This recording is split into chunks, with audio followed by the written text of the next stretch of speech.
speaking of Trump, people voted for him to break the system, his working class base, but his cabinet doesn't seem to share the base's experiences. According to Axios and the nonprofit Americans for Tax Fairness, his projected cabinet is worth $10 billion, not including Elon Musk. So I'm not surprised the guy with the golden toilet maybe has weird views of who wealth determines. I'm not sure I believe that toilet's golden. I know, I just like saying that. Hey, I watched him on The Apprentice. He talked about it. I miss those days. He was so stupid. Maybe. Yeah, gold plated. Oh yeah, it's all fake. Just like those watches. Remember when he was selling watches while running for president? Fun. What are the pros and the cons of Trump, if there are any pros, stacking his cabinet with just the billionaire class? I don't think the answer is yes to billionaires or no to billionaires. The answer is let's put people in these jobs who are qualified for it. Right? And so I think one of the biggest issues is he's putting people in those positions. Linda McMahon ran the World Wrestling Federation. What the fuck is she doing running education? I mean, but you see, she really could take a tackle, though. I know what I mean? Yeah, no, it's crazy. To me, it's not this, you're rich, you can't do the job. But where it's absurd is when people are super successful in business, they have this idea that they're great at everything. Right. Because I made all this money, I know how to do this. I know how to run that. I remember when COVID happened, and my kids go to fancy private New York City schools. All these super fancy rich people were like, well, I'm going to tell the school how to run it. I'm going to tell the school, because they think I made all this money. And here's the thing. And there's this idea well, you know what? Government doesn't know how to run itself. We need business people with business acumen to run the government. So much. Government and business are not the same. Not the same at all. Okay? Nope. When the Dow was founded, none of those companies still exist. Right? The government wasn't designed to turn a profit. The government is designed to keep you physically safe, financially secure, and socially free. Those are the three things I think that the government is supposed to do, right? It's supposed to help you do this. Yeah, I'm just so subjecting. This woman is like, stop looking at me. Yes. She's like, I'm so tired. I think she feels privileged. It's because the disco ball is just coming right on you. Right you on always have to connect with someone in the audience. She's like, stop it. She's like, I just came with a friend. I happen to be in Chelsea. I was in anthropology. It was 7:30. Stephanie Ruhle won't stop staring at me. Stop it. I'm so sorry. And so it's not supposed to run like a business. And there's this idea that business people, right, who become super wealthy here, the thing that they're not is super powerful.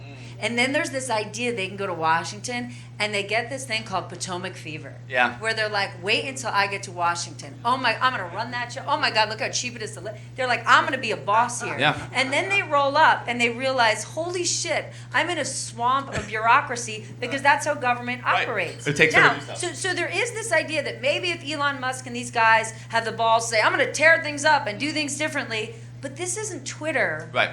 Where you can fire half the staff and get rid of the toilet paper. This is a country where we don't want people to lose their SNAP benefits or lose their jobs or lose, if they get rid of the Department of Education, think about all those special ed students who could possibly lose the services that they have. Yeah. Like, this ain't a cute business that you're going to, chop up and restructure. This is the U.S. government. 100%. We had a solid jobs report this past week. My little faint hope, is that Trump just gets in there and takes credit for Biden's investments in the recovery. He's like, I did this, you're welcome. But his favorite word is tariffs.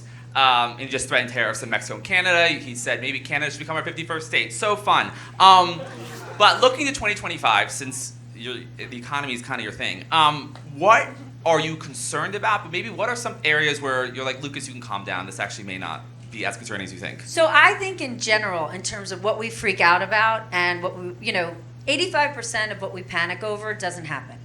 I think we do ourselves a disservice, right? Like, we in the media told the American people day in and day out, and it's not biased to cover the truth. Right after the debate with Kamala Harris, and everybody was screaming and yelling that, like, he got fact-checked 80% more than she did. He told 100% more lies than she did. That's why that happened. But panicking over, like, oh my God, what could he do?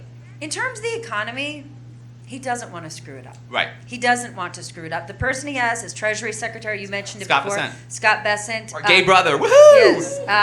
Is a really, really qualified dad. Dad is a really guy. He's a daddy.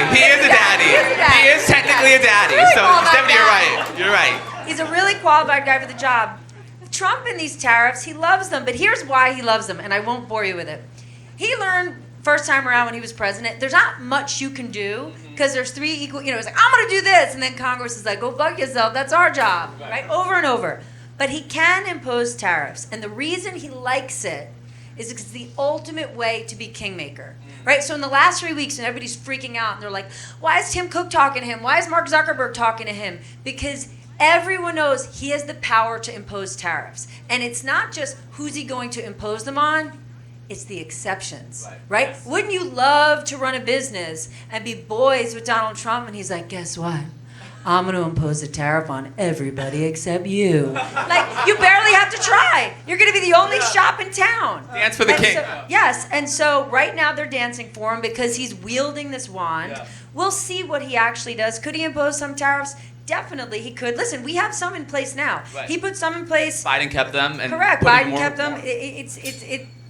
It's a complicated situation, but like, do I think in terms of the economy, Trump's going to blow things up?